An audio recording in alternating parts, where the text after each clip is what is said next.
Alhamdulillah alladzi arsala rasulahu bil huda wa dinil haqq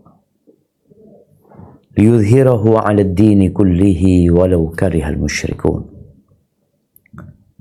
Segala puji bagi Allah Jalla Jalaluh yang telah mengutus Rasulnya dengan petunjuk dan agama yang benar, agar Allah memenangkan agamanya di atas seluruh agama, meskipun orang-orang musyrik membenci hal itu. Allahumma salli wa sallim ala abdika wa rasulika Sayyidina wa maulana Muhammadin wa ala alihi wa ashabihi ajma'in, amma ba'd.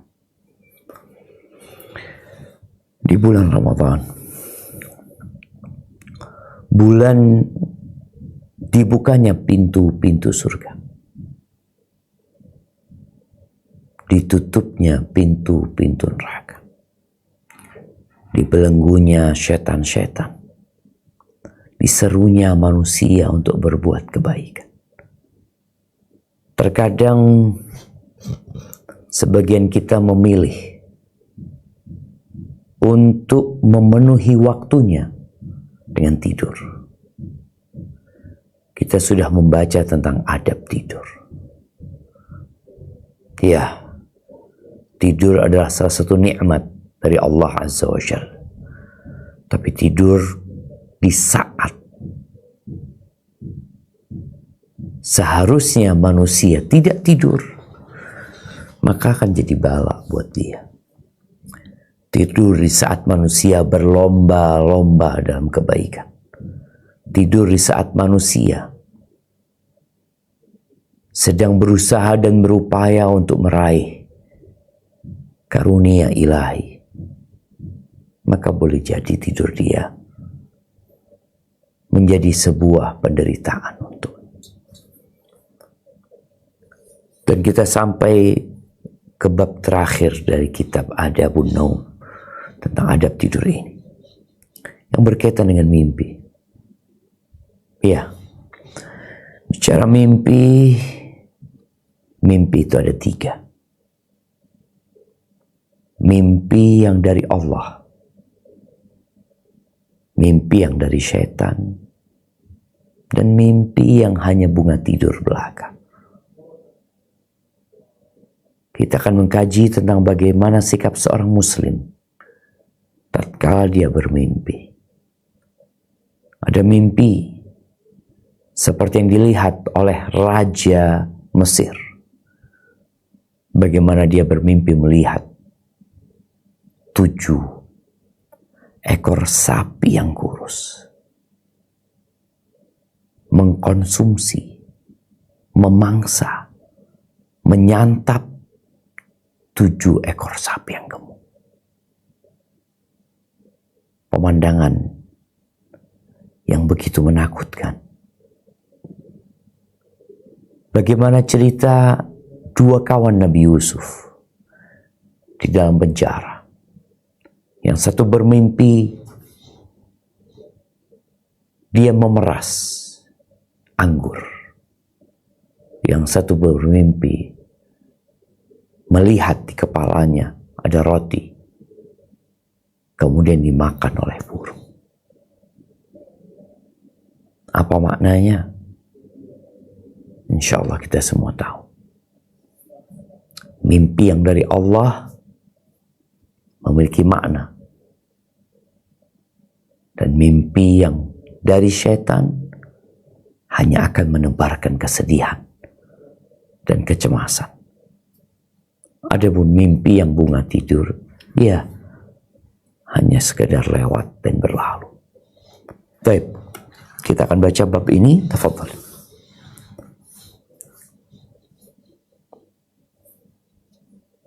A'udzu billahi minasy syaithanir rajim. ومن آياته منامكم بالليل والنهار وابتغاؤكم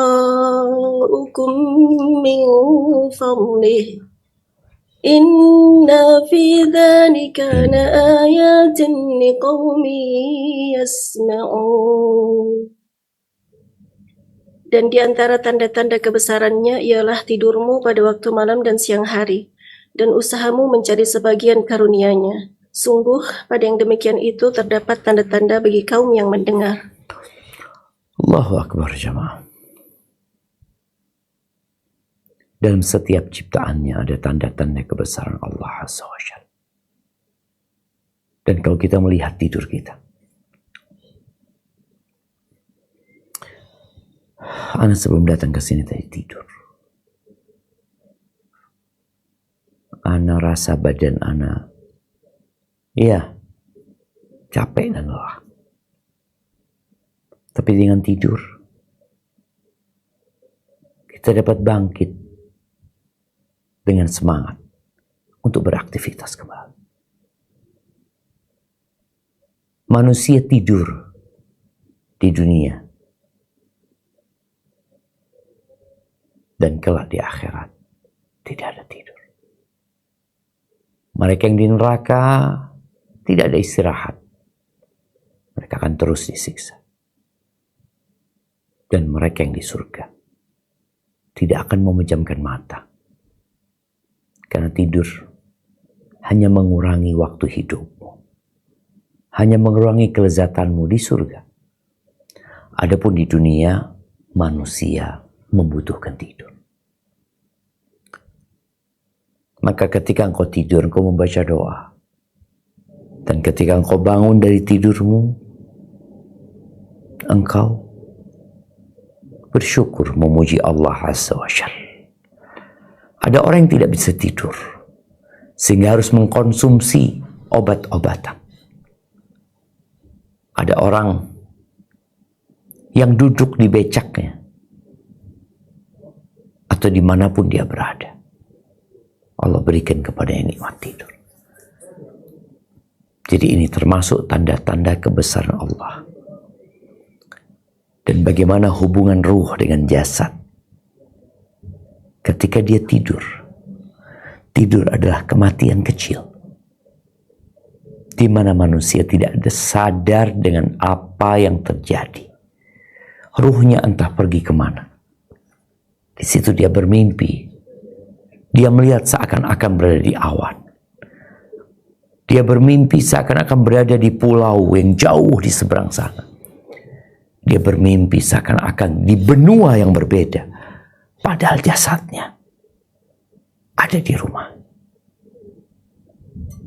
Baik itu tidur malam atau tidur siang.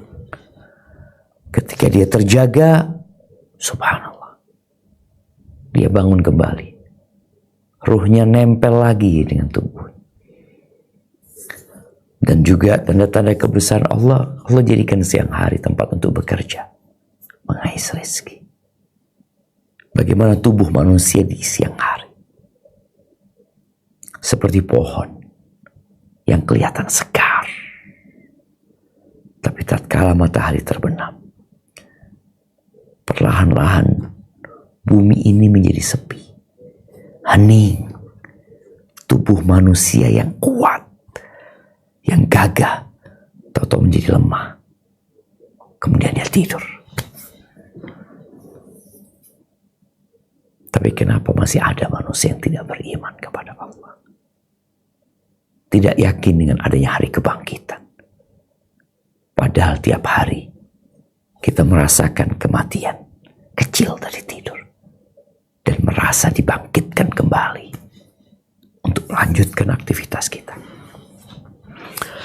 Baik, kita akan masuk ke hadis pertama dalam bab ini. Tafadhali.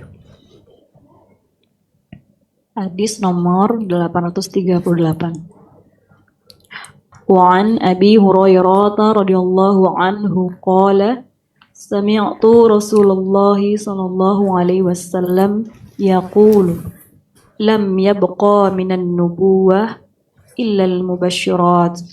Qalu wa mal mubasyirat? Qala ar-ru'yas salihah. Rawahul Bukhari. Dari Abu Hurairah radhiyallahu anhu, dia bercerita, Aku pernah mendengar Rasulullah Shallallahu Alaihi Wasallam bersabda, tidak ada tanda kenabian yang tersisa kecuali al-mubasyirat. Para sahabat bertanya, apa yang dimaksud dengan al-mubasyirat? Beliau menjawab, mimpi yang baik. Hadis riwayat Al-Bukhari. Barakallahu fiik. Rasulullah Shallallahu Alaihi Wasallam telah meninggal dunia.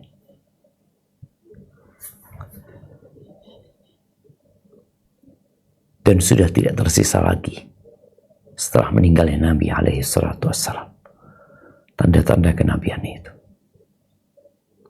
Dan tidak ada Nabi setelah Nabi kita Muhammad alaihi salatu wassalam. Tapi ternyata ada satu yang tersisa, yaitu al-mubasyirat. Al-mubasyirat ini secara bahasa artinya yang memberikan kabar gembira, mubasyir. Tapi para sahabat tidak memahami makna dari al-mubasyirat yang dimaksud oleh Nabi alaihi salatu wassalam, karena dikaitkan dengan kenabian. Maka beliau menyebutkan ketika ditanya wamal mubasyirat, dan tugas seorang yang beriman, tatkala tidak mengerti, jangan pura-pura mengerti. Tatkala tidak faham, jangan seakan-akan engkau memahami dan mengerti. Maka bertanyalah. Para sahabat bertanya kepada Nabi alaihi salatu wassalam, wama al-mubasyirat? Maka beliau memberikan penjelasan, ar-ru'ya as-salihah, mimpi yang baik. Di mana mimpi yang baik dari Allah Azza wa Jalla, dan akan membuat seorang yang beriman itu bergembira. Ya, boleh jadi dari mimpi itu memang ada peristiwa yang mungkin tidak diinginkan.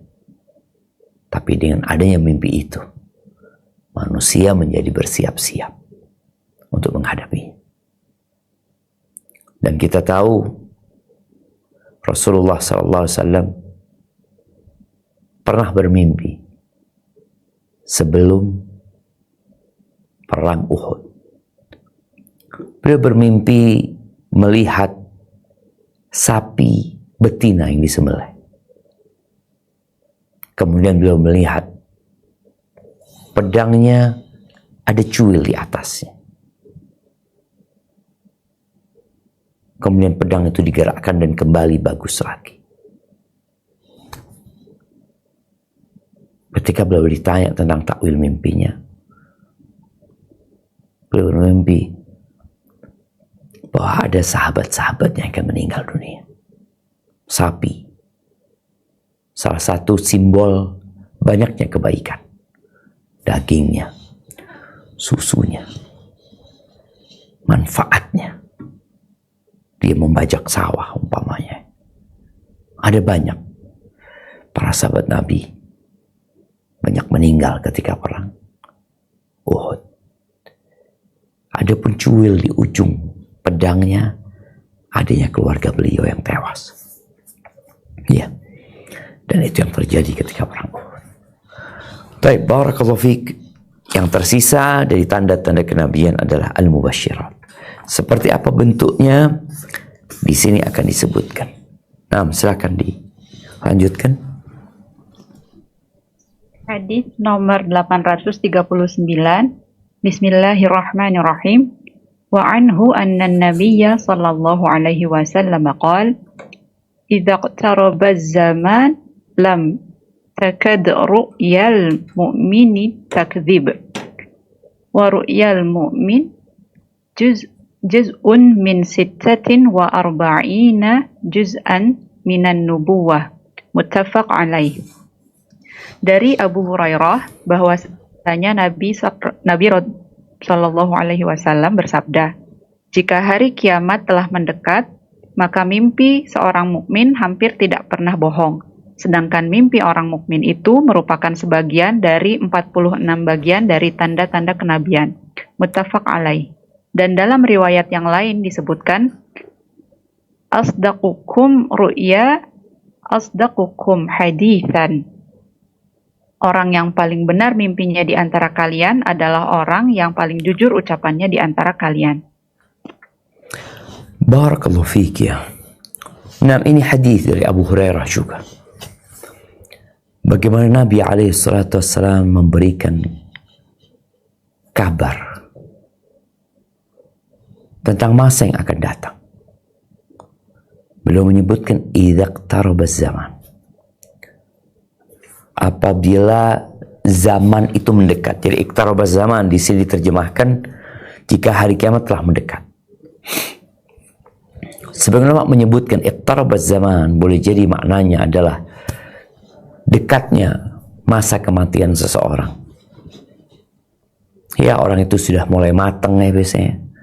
Sudah mempersiapkan diri untuk menyambut kematian tersebut. Boleh jadi makna mendekatnya zaman ini di mana 1 bulan seperti sepekan. Sepekan seperti sehari. Dan ini tanda-tanda akan kiamat. Apa yang akan terjadi? Beliau menyebutkan mimpi seorang mukmin hampir tidak pernah bohong, hampir tidak pernah. Artinya yang dia lihat dalam mimpinya itu menjadi kenyataan. Ini orang yang beriman. Tapi tidak selalu ya, maksudnya hampir tidak pernah.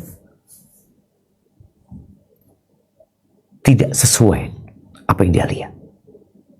Sekali lagi, mimpi ada 3. Mimpi yang dari Allah, mimpi yang dari syaitan, dan mimpi yang hanya bunga tidur. Lalu disebutkan bagaimana posisi mimpi ini yang tadi di hadis sebelumnya dikenal dengan penamaan al-mubasyirat. Ru'yal mu'min, mimpi orang yang beriman. Kita tahu tingkatan keimanan seorang beda-beda. Yang di akhir hadis disebutkan orang yang paling benar mimpinya, yang paling jujur bicaranya.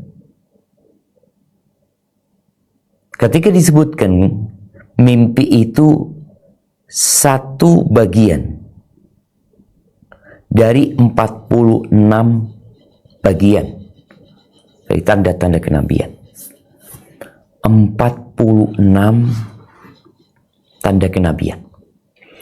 Rasulullah SAW menjadi nabi. Itu menjadi nabi dan rasul selama 23 tahun. 13 tahun di kota Mekah, 10 tahun di kota Madinah. Permulaan wahyu sebagaimana disebutkan dalam hadis riwayat Bukhari, hadis Aisyah radhiyallahu anha, itu dimulai dengan mimpi. Kalau kita lihat turunnya Iqra itu pada malam Lailatul Qadar. Turunnya Iqra di bulan Ramadan. Inna anzalnahu fi Lailatul Qadar.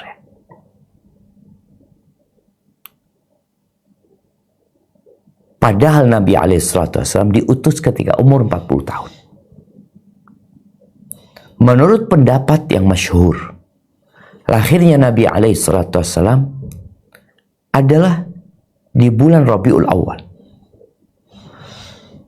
Dari Ramadan ke Rabiul Awal itu coba kita lihat Rabiul Awal ya, Rabiul Akhir, Jumadal Ula, Jumadal Akhir, Rajab, Sya'ban, Ramadan. 6 bulan.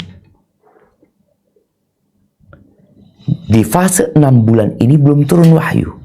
Yang ada mimpi yang benar.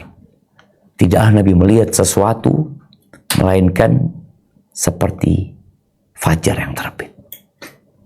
Terjadi sesuai dengan apa yang beliau lihat. Sallallahu alaihi wasallam. Ini 6 bulan. Masa kenabian 23 tahun. Dikali 2.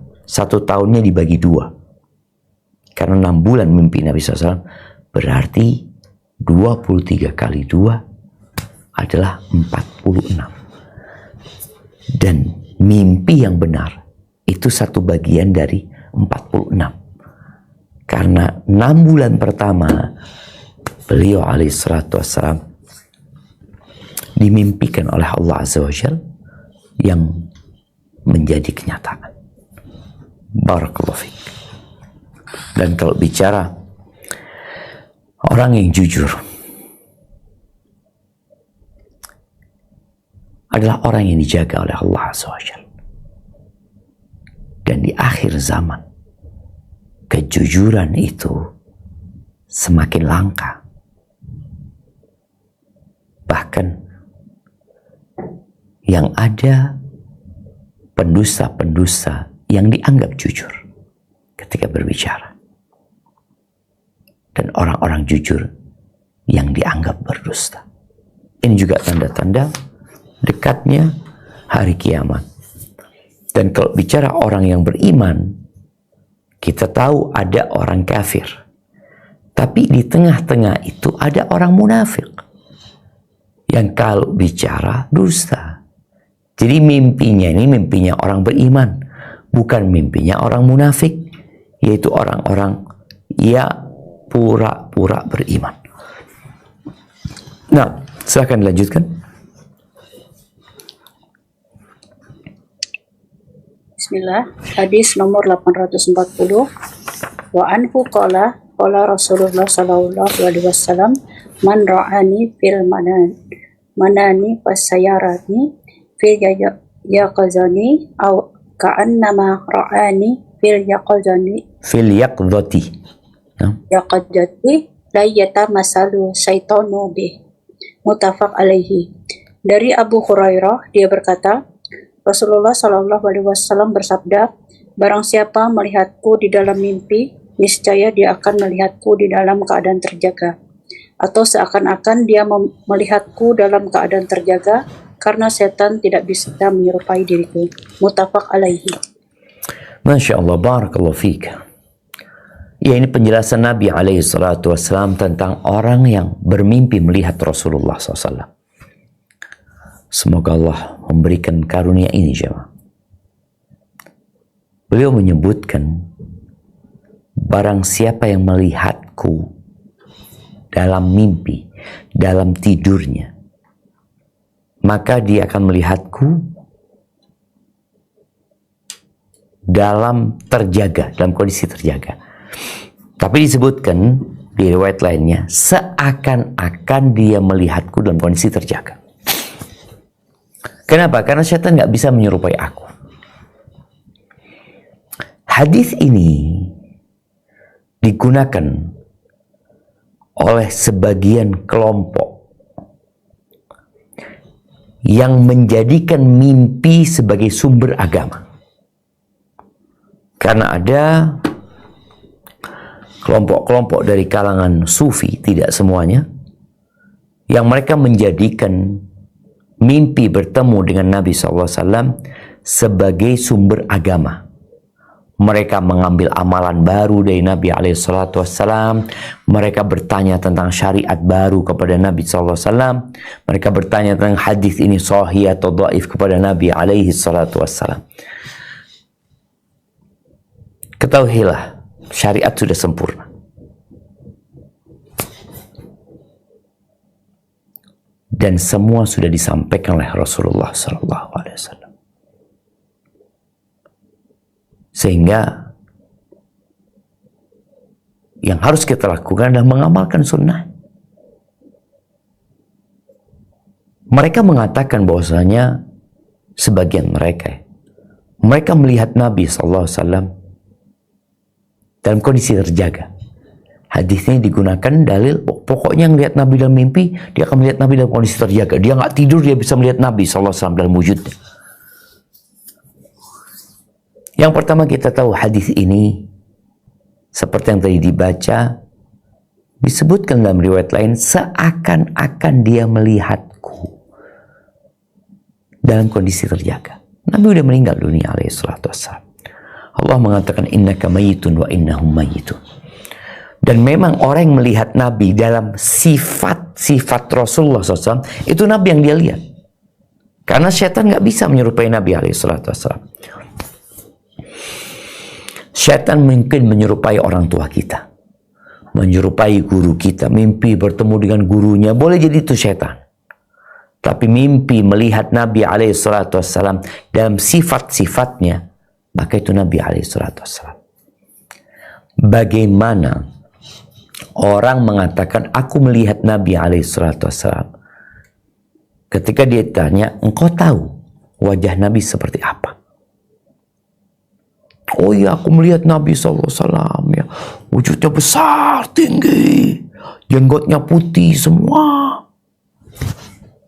Bukan Nabi yang dia lihat. Nabi jenggotnya nggak putih semua. Ada beberapa uban, iya, tapi tidak semuanya. Bagaimana alisnya Nabi? Bagaimana matanya Rasulullah SAW? Bagaimana bibir Nabi SAW? Bagaimana rambut Nabi? Dada Nabi? Jadi mereka yang melihat dalam mimpinya seorang hamba dengan sifat-sifat yang disebutkan dalam sifat Nabi SAW, maka itu Rasulullah SAW. Tapi kalau sampai membawa syariat baru, berarti yang ngaku bermimpi itu bohong. Dia berbohong. Karena Nabi SAW tidak lagi menyampaikan syariatnya dalam mimpi. Udah selesai. Jadi ini makna dia melihat Nabi dalam kondisi terjaga, seakan-akan melihat Nabi dalam kondisi terjaga. Yang kedua disebutkan oleh para ulama, bahwasanya orang yang hidup semasa dengan Nabi SAW, kalau dia mimpi, dia kan nggak pernah lihat Nabi SAW, seperti sahabat yang dari Yaman, yang dia beriman di sana, tapi dia nggak pernah lihat Rasul SAW. Tahu-tahu dia mimpi bertemu Nabi SAW, insya Allah dalam hidupnya dia akan berjumpa dengan Nabi SAW, karena Nabi masih hidup pada waktu itu. Nah, kemudian yang ketiga disebutkan bahwasanya orang yang melihat Nabi SAW dalam mimpinya, ya insya Allah itu benar. Dia akan melihat Nabi SAW pada hari kiamat, walaupun kita tahu pada hari kiamat insya Allah semua umatnya akan melihat Nabi SAW, walaupun ketika hidup tidak bermimpi melihat Rasulullah SAW dalam tidurnya. Barakallahu fiik. Baik, kita lanjutkan.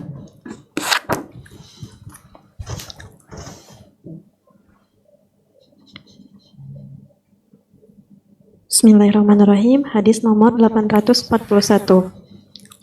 Wa an Abi Sa'idil Khudri radhiyallahu anhu annahu sami'an nabiyya sallallahu alaihi wasallam yaqulu idza ra'a ahadukum ru'ya yuhibbuha fa innama hiya minallahi ta'ala falyahmadillaha 'alaiha wal yuhaddis biha wa fi riwayatin fala yuhaddis biha illa man yuhibbu wa idza ra'a ghayra dzalika mimma yaqrahu fa innama hiya minasyaiton falyasta'iz min syarriha wala yazkurha li ahadi fa innaha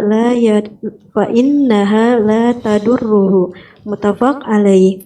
Dari Abu Sa'id Al-Khudri radhiyallahu anhu bahwasannya dia pernah mendengar Rasulullah Shallallahu alaihi wasallam bersabda, jika salah seorang di antara kalian memimpikan suatu yang disukainya, maka yang demikian itu berasal dari Allah yang Maha Tinggi. Karenanya, hendaklah dia menyampaikan pujian kepada Allah atasnya serta membicarakannya. Dan dalam sebuah riwayat disebutkan, maka janganlah membicarakannya kecuali kepada orang yang dicintainya. Dan jika dia melihat selain dari itu, yaitu yang tidak disukainya, maka yang demikian itu berasal dari syaitan. Karenanya, hendaklah dia berlindung dari kejahatannya, serta tidak menceritakannya kepada seorang pun. Niscaya mimpinya itu tidak akan membahayakannya. Muttafaq alaih. Barakallahu fiik. Iya. Di sini Nabi SAW menjelaskan tentang dua model mimpi. Bagaimana sikap hamba ketika itu terjadi pada dirinya. Yang pertama, melihat sesuatu yang dia cintai, yang dia sukai. Apa yang harus dia lakukan? Yang pertama, ada yang berkaitan dengan keyakinan. Dia harus meyakini bahwa itu dari Allah. Yang kedua, dengan amalan. Lisannya memuji Allah Azza wa Jalla. Terus yang ketiga, jangan bercerita kecuali kepada orang yang mencintainya. Illa man yuhib, yang dia cintai dan orang itu mencintai dia. Jadi dia harus pilih-pilih orang. Karena ada orang yang dia cintai tapi dia tidak cinta sama dia. Kita juga perlu tahu orang-orang di sekitar kita. Kadangkala ada orang-orang yang pura-pura mencintai kita. Dekat sama kita, dia pandai bermakar. Dia pandai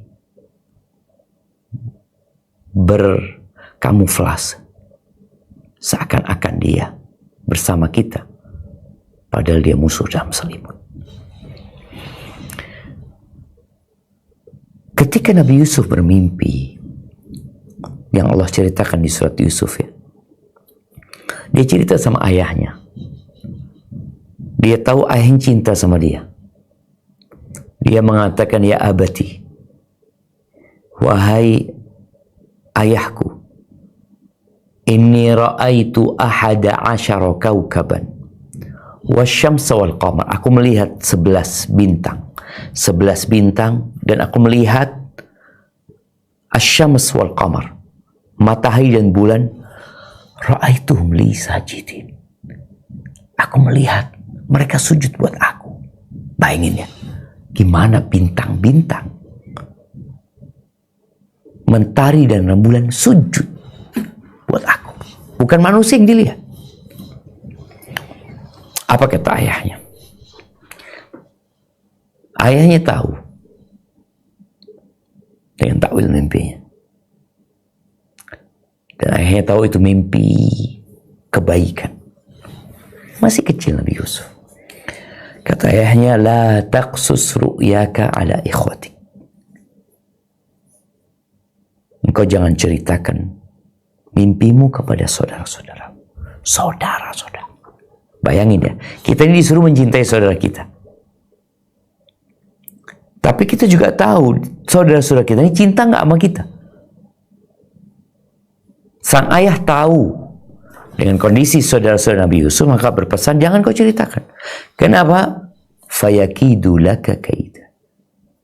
Mereka akan melakukan tipu daya untuk membinasakan. Inna syaitana lil insani aduwwun mubin. Sesungguhnya syaitan itu musuh yang nyata buat manusia. Mimpinya indah, apa hubungannya syaitan sama mimpi indah ini? Kita tahu syaitan ini berusaha untuk merusak hubungan di antara orang-orang yang saling mencintai. Gara-gara saudaranya dapat karunia, dapat nikmat, kadang-kala saudara yang lain nggak suka. Maka mimpi indah ini, engkau bersyukur kepada Allah, jangan cerita kecuali kepada orang yang mencintai dia, yang dia cintai orang tersebut. Baik, selesai nih, sikap ketika mimpi baik. Tapi kalau mimpinya buruk, maka itu dari syaitan.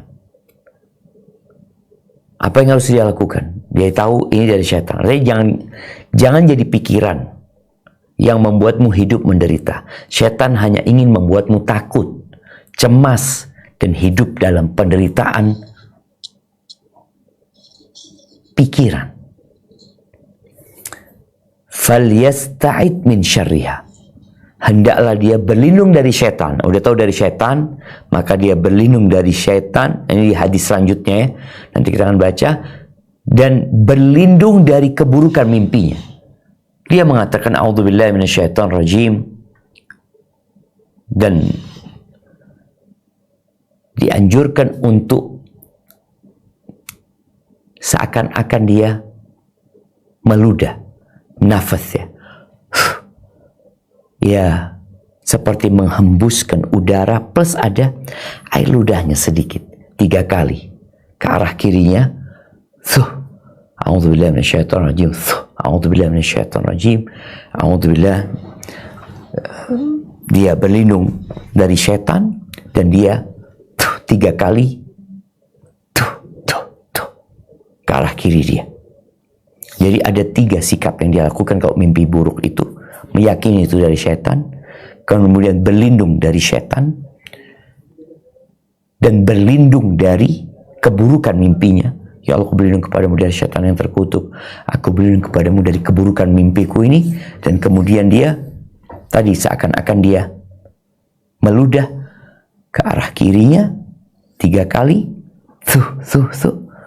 Dan yang kelima, tidak bercerita kepada siapapun. Fa innaha la tadurru.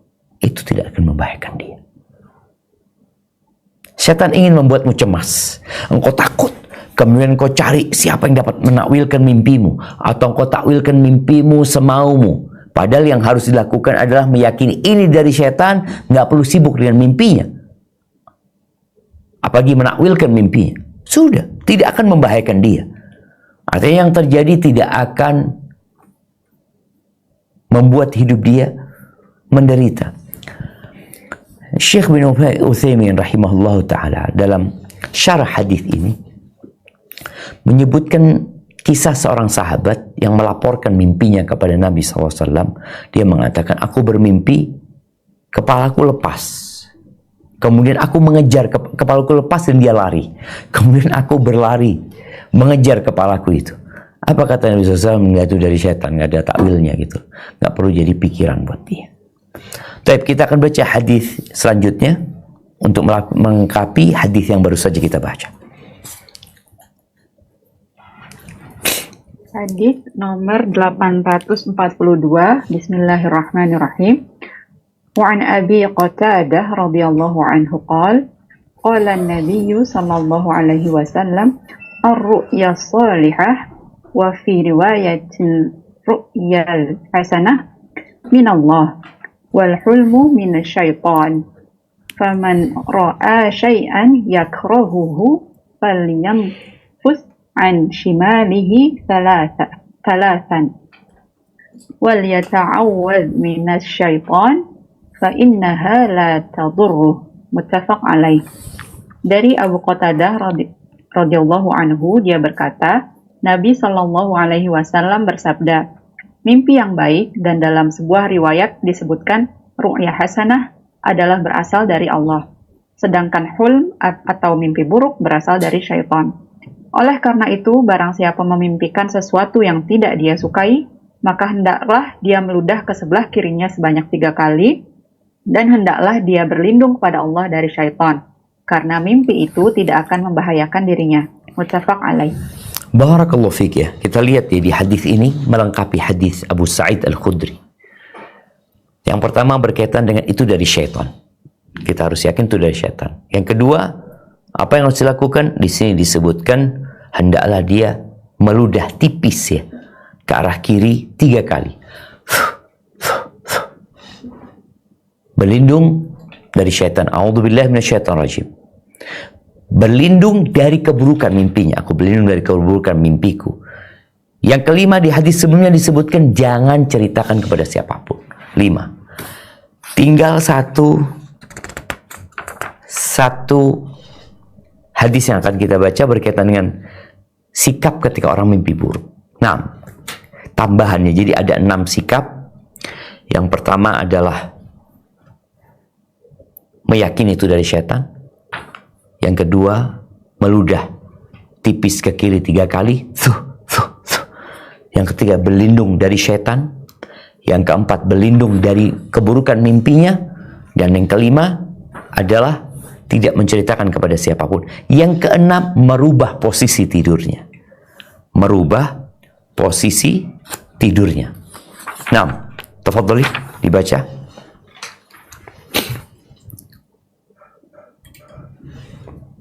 Hadis nomor 843. Bismillahirrahmanirrahim. Wa an Jabirin radhiyallahu anhu an Rasulillahi sallallahu alaihi wasallam qala idza ra'a ahadukum ru'ya yakrahuha falyabsuq an yasarihi salasa wal yasta'iz billahi minasyaitani salasa wal yatahawwal an jambihi alladhi kana alaihi. Rawahul Muslim.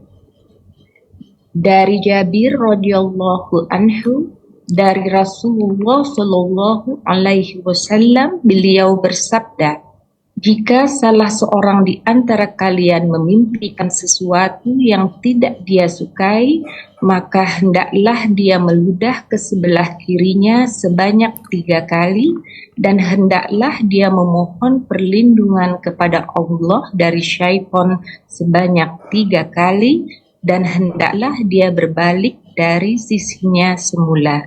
Hadis riwayat Muslim. Nah, kita lihat di sini ada penjelasan tambahan bahwa berlindung dari syaitan sebanyak 3 kali. Baca a'udzubillahi minasyaitonir rajim, a'udzubillahi minasyaitonir rajim, a'udzubillahi minasyaitonir rajim. Kemudian berlindung dari keburukan mimpinya. Lalu ada tambahan penjelasan di sini merubah posisi. Kalau awalnya miring ke kanan, berubah posisinya jadi telentang, atau jadi miring ke kiri, atau posisi dia dirubah, bantalnya dirubah kek, atau gimana, merubah posisi, tidur. Kalau ternyata mimpi lagi, udah berubah posisi, mimpi lagi yang buruk itu jamaah. Udah bangun, a'udzubillahi minasyaitonir rajim, a'udzubillahi minasyaitonir rajim, a'udzubillahi minasyaitonir rajim. Kita sudah meludah 3 kali. Kemudian a'udzubillahi minasyarri ma ra'ait, berlindung dari keburukan yang dilihat ya. Tidur lagi, mimpi lagi jemaah, sama mimpi. Syekh Ibnu Utsaimin rahimahullahu taala mengatakan kalau kembali lagi mimpi buruk itu, maka sudah bangun kok, jangan tidur.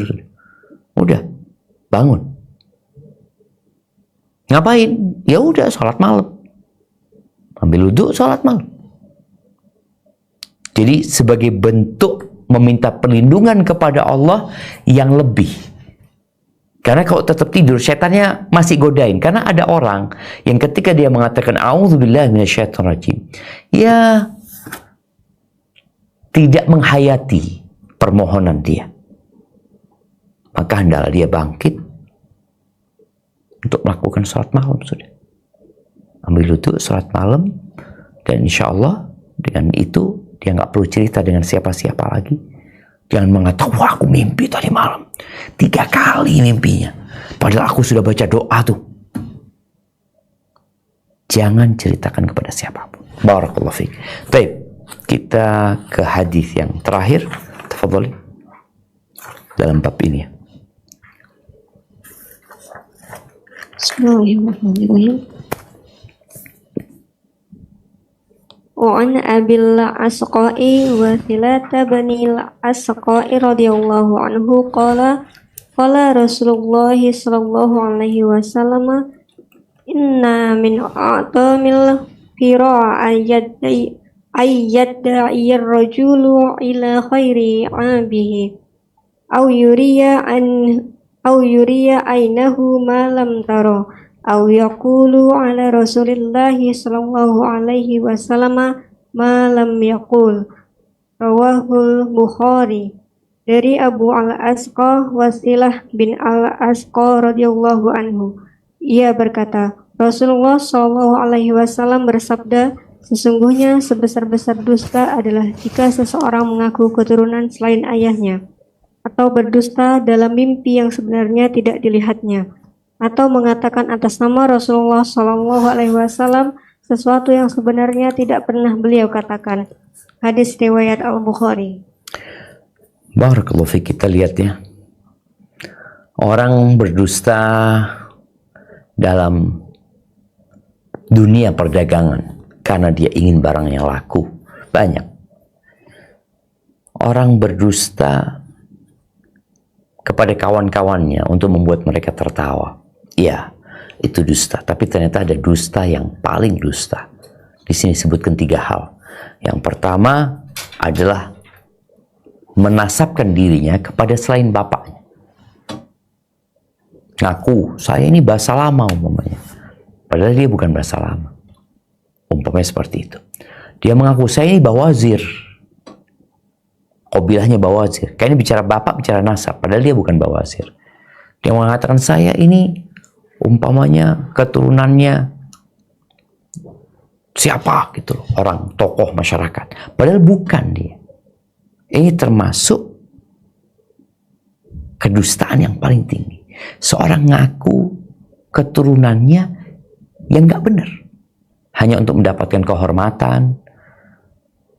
Seperti orang mengaku saya ini dari keluarga Nabi alaihissalam. Kalau benar nggak apa-apa, tapi kalau enggak, itu termasuk kedustaan yang paling nyata. Kemudian dia cerita tentang mimpi, padahal dia nggak mimpi itu. Orang kan nggak tahu. Oh, saya tadi malam melihat ini, itu padahal dia bohong. Ini termasuk kedustaan yang paling dusta, yang paling besar. Yang ketiga, dan ini yang paling berbahaya, karena ini kaitannya, kalau yang pertama dan kedua itu lebih kepada pribadi orang tersebut. Tapi kalau yang ketiga ini berkaitan dengan umat. Dia berdusta atas nama Nabi Muhammad SAW. Orang-orang yang bikin hadis palsu, dan juga termasuk orang-orang yang menyebarkan hadis yang palsu. Barakallahu fiik, kita masuk ke sesi tanya jawab, ada waktu tersisa. Tafadhalina.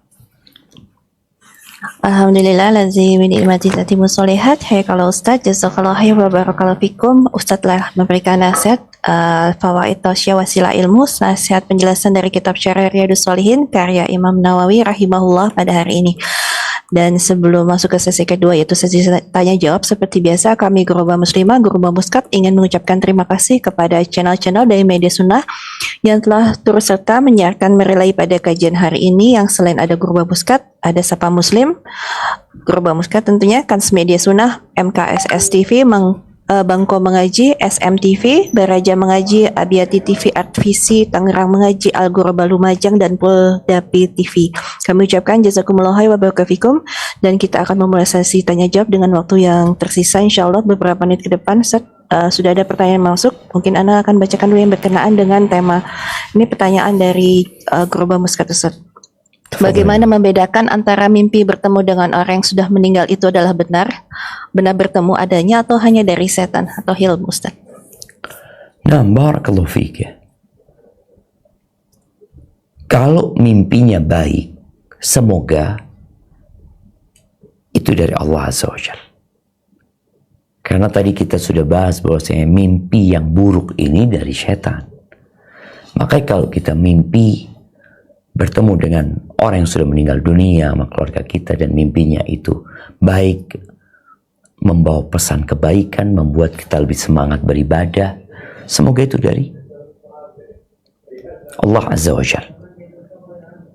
Tapi kalau mimpinya buruk, lalu ada pesan-pesan keburukan, maka itulah yang mungkin dari setan. Artinya kita memang melihat orang tua kita, ketemu sama orang tua kita, lalu orang tua kita berpesan, nak, engkau jangan dekat-dekat sama pamanmu itu. Artinya orang tua nih nyuruh kita memutuskan silaturahim. Maka jelas ini dari syaitan. Tapi kalau mimpi itu mungkin orang tua kita berpesan, nak, engkau yang baik ya sama pamanmu ya, jaga hubungan silaturahim. Mudah-mudahan itu dari ayah, memang kita lihat dalam mimpi kita. Wallahu a'lam bishawab. Nah. Barakallahu fiik, Ustaz. Mungkin dari Sentul ada pertanyaan yang ingin disampaikan, Tafadhali Sentul. Assalamualaikum warahmatullahi wabarakatuh, Ustaz. Waalaikumsalam warahmatullahi wabarakatuh. Nah, Barakallahu fiik. Izin bertanya, ini ada sebenarnya titipan pertanyaan dari pertemuan yang lalu, Ustaz, mengenai adab majelis, apakah boleh, Ustaz? Nah, tafadhali. Jadi waktu itu ada ummahat yang bertanya mengenai surat Al-Mujadilah ayat 11 tentang berlapang-lapang dalam majelis. Nah, itu beliau minta dijelaskan apakah dari segi konteks atau penafsirannya bagaimana penafsiran dari surat tersebut, karena mungkin kan kalau di kajian atau di mungkin sholat jamaah mungkin kan kadang-kadang suka rapat-rapat malah justru. Nah, ini maksudnya apakah berlapang-lapangnya ini bagaimana gitu, Ustaz? Masya Allah. Jazakallah khair. Nah, barakallahu fiik. Firman Allah Azza wa Jal, Ya ayyuhalladzina amanu idza qila lakum tafassahu fil majalis fafsahu yafsahillahu lakum. Apabila dikatakan kepada kalian berluas-luaslah ya. Ketika dikatakan kepada kalian udah luasin tempat duduknya, maka kalian luaskan tempatnya. Maksudnya bagaimana kita memberikan peluang kepada orang untuk duduk di tempat tersebut. Kan nggak boleh memisahkan dua orang yang duduk.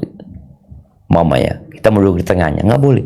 Terus apa yang harus dilakukan? Ya diluasin tempatnya.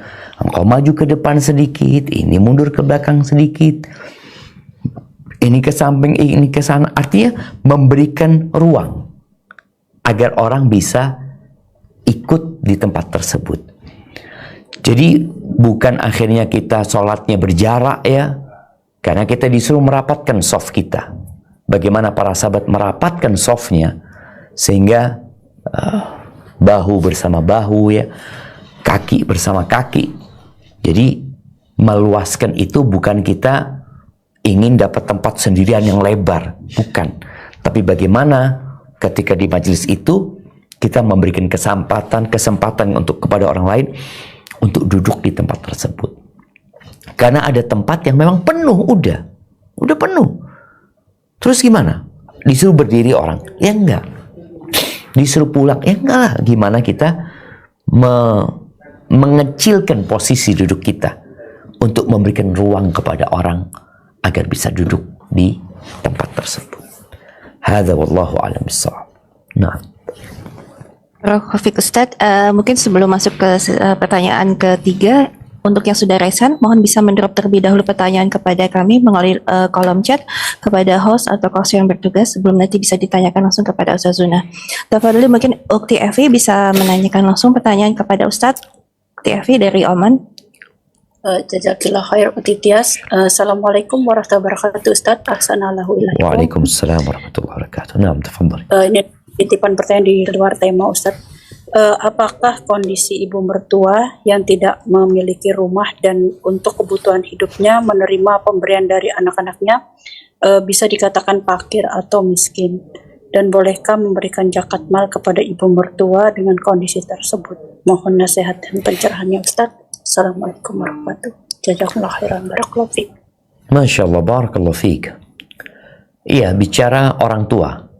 Ini ibu mertua buat penanya, tapi yang ditanyakan adalah berkaitan dengan anak-anaknya. Betul seperti itu.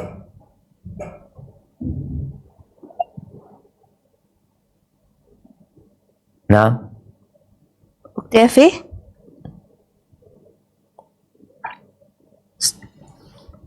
Ukti Evi, suaranya tidak keluar, Sti. Sudah dibuka tapi sudah di-unmute tapi tidak ada suaranya, Ustaz. Qadarullah. Nah, iya, kayaknya semoga Anda tidak salah memahami pertanyaannya tentang bagaimana anak memberikan zakat kepada ibunya yang tidak mampu. Mungkin seperti itu.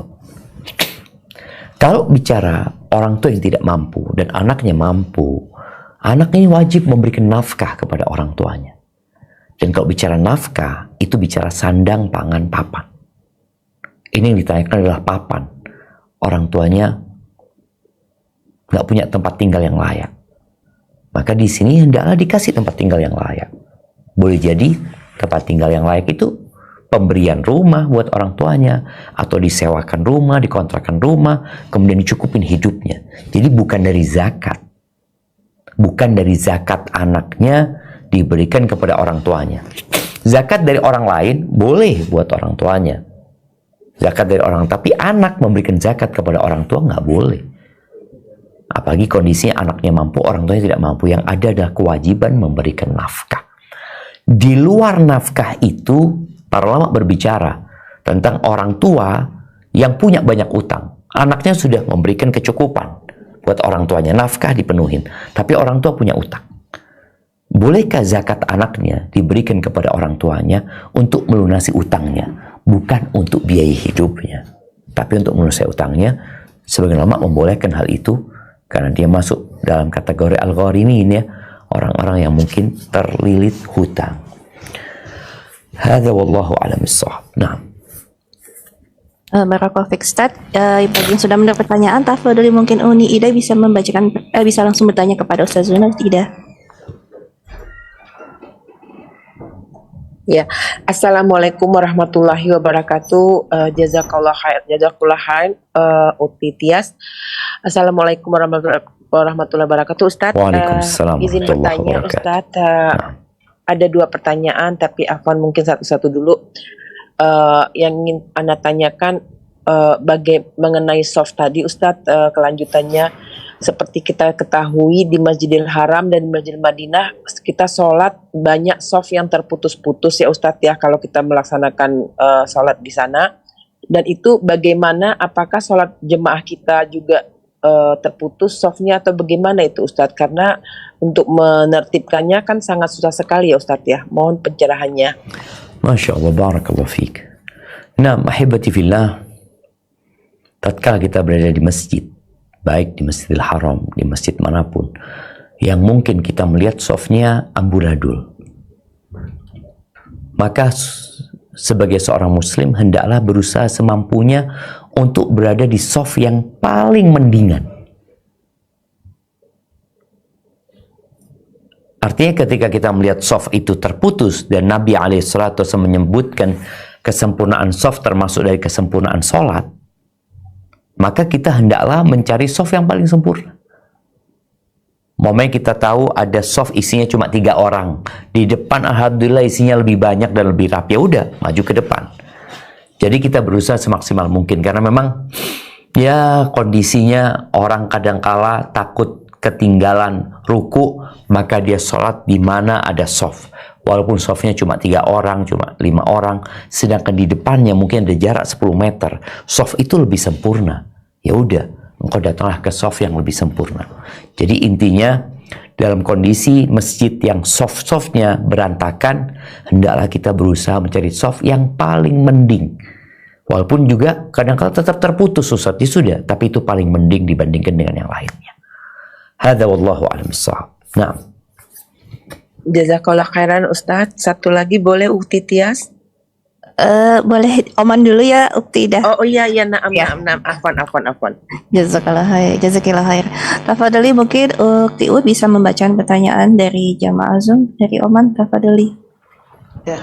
Assalamualaikum warahmatullahi wabarakatuh, Ustaz. Waalaikumsalam warahmatullahi wabarakatuh. Fadlan. Assalamualaikum. Ya. Ini ada pertanyaan dari salah seorang jamaah Zoom. Apa perbedaan tanda-tanda mimpi berasal dari Allah atau dari setan? Yang ini berkaitan dengan jodoh. Karena mimpi itu bersambung hingga 5 kali untuk saat ini dengan ikhwan yang sama. Apakah ini artinya bahwa itu adalah pertanda bahwa ikhwan tersebut adalah jodohnya, Ustadz? Yang kedua tentang mimpi juga, yaitu jika bermimpi buruk saat Ramadan, Ustadz, apakah mimpi buruk itu artinya karena telah dikatakan bahwa kalau Ramadan itu setan itu kan sudah dibelenggu, Ustadz. Apakah mimpi buruk itu dari setan atau memang itu mimpi buruk yang akan menjadi kenyataan, Ustadz? Jazakumullah khair, barakallahu fikum. Insyaallah, barakallahu fik. Naam, ahibati fillah. Yang pertama, ketika seorang bermimpi, ketika mencari jodoh, dia mimpi dengan laki-laki itu sampai 5 kali. Apakah itu dari Allah atau dari syaitan? Wallahu a'lam bishawab. Boleh jadi kebawa aja dia. Jadi mimpi kan ada 3. Ada yang bunga tidur. Karena kita sudah kepingin sama dia, akhirnya kebawa mimpi terus. Dan kalau bicara mimpi yang bermakna, itu kadangkala mimpi itu seperti teka-teki. Mimpinya Nabi Yusuf, ngelihat apa? Bintang. Bukan melihat kakak-kakaknya, melihat bintang yang sujud. Melihat mentari dan rembulan. Ya. Kemudian mimpinya raja. Dia mimpi apa? Mimpi musim paceklik? Enggak. Dia mimpi melihat sapi-sapi yang kurus makan sapi-sapi yang gemuk. Artinya sesuatu yang seperti teka-teki yang membutuhkan takwil, akhirnya seperti itu. Jadi wallahu a'lam bishawab, kalau dikatakan apakah mimpi itu dari setan, ya tinggal dilihat yang dia mimpikan itu apa dalam mimpi ikhwan tersebut ya. Boleh jadi dia sudah cocok sama itu ikhwan, dia sudah kepikiran sama itu ikhwan. Kemana-mana dia memikirkan, akhirnya kebawa mimpi. Mau 10 kali tidur ya dia mimpi dia. Bukan cuma 5 kali, 10 kali bisa jadi mimpi dia. Nah, kemudian berkaitan dengan mimpi di bulan Ramadan, mimpi buruk. Apakah tetap dari setan? Tetap dari setan ya. Setan dibelenggu. Ulama menyebutkan ketika setan dibelenggu, ini menunjukkan dia tidak bisa bergerak bebas. Tapi dia tetap berusaha untuk menggoda. Tapi mungkin dari jauh ya. Dia menggoda, dia berbisik-bisik. Mungkin salah satunya lewat mimpi. Hadza wallahu a'lam bishawab. Nah. Barakallahu fiik Ustaz. Tafadhali Ukti Ras bisa mempertanyakan pertanyaannya. Baik, ya. Assalamualaikum Ustaz. Waalaikumsalam warahmatullahi wabarakatuh. Nah. Ini pertanyaan dari Ukti Cipi dari jamaah Zoom. Assalamualaikum Ustaz.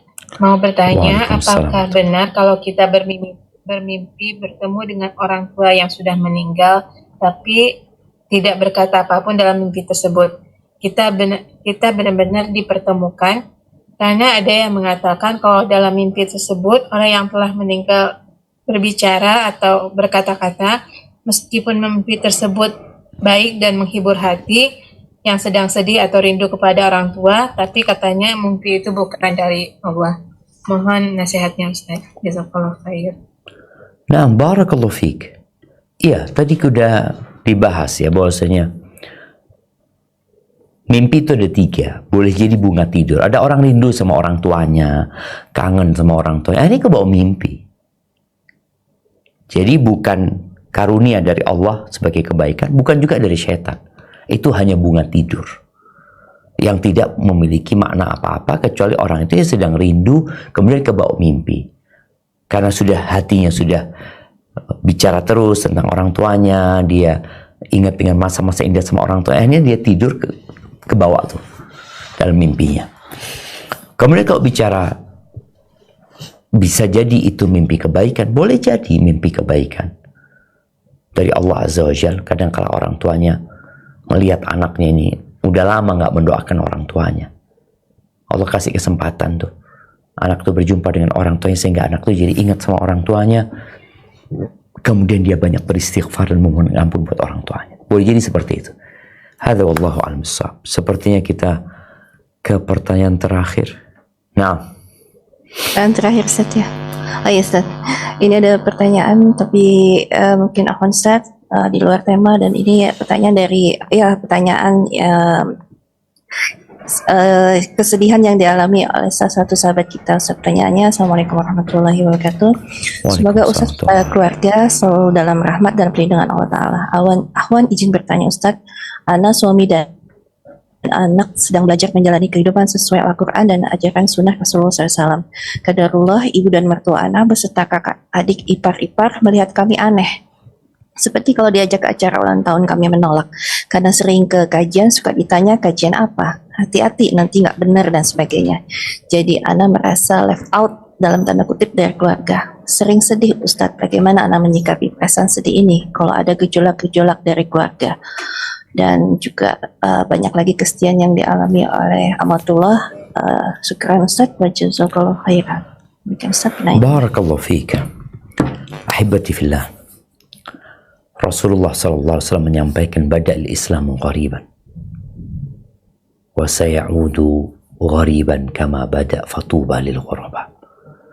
Islam ini dimulai dengan keasingan, dengan keanehan. Bagaimana Rasulullah SAW di tengah-tengah masyarakat yang menyembah berhala, beliau mengatakan jangan menyembah berhala. Di tengah-tengah masyarakat yang percaya dengan khurafat, beliau mengatakan itu tidak benar. Di tengah-tengah masyarakat yang melakukan kezaliman, beliau berusaha memerangi kezaliman itu. Maka beliau jadi aneh, dianggap membawa ajaran baru yang tidak sesuai dengan nenek moyang. Yang ada dikucilkan, yang ada diganggu, disakiti, bahkan diusir.